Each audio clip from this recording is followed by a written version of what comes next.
Si tratta non soltanto di portare innovazione verso i diretti vostri clienti, che sono i cittadini e le imprese,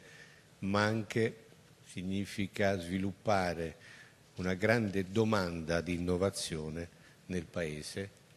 quindi coloro che poi offrono servizi innovativi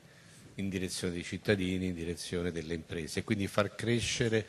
più generalmente le imprese italiane proprio nella parte più avanzata, nell'eccellenza, la capacità di innovare. Innovazione che genera innovazione finisce per fungere da motore del sistema economico del Paese. Il ministro dell'Economia Giovanni Tria, in visita all'Innovation Park di Generali a Mogliano Veneto, ha sottolineato il ruolo molto ampio nel sistema economico italiano della compagnia assicurativa ed il governo, inteso come istituzione, deve tenerne conto come esempio di interazione tra la finanza e l'economia reale. Ed oggi, in occasione della visita del ministro e dell'Open Day all'Innovation Park, il country manager Italia Marco Sesana ha lanciato il piano partner di vita al 2021 con 300 milioni di investimenti nel triennio per l'innovazione, le competenze e le persone e 1150 assunzioni sempre nel triennio. Vogliamo avere un ruolo attivo per migliorare la vita delle persone, ha detto Sesana, insieme ai nostri agenti e ai nostri consulenti.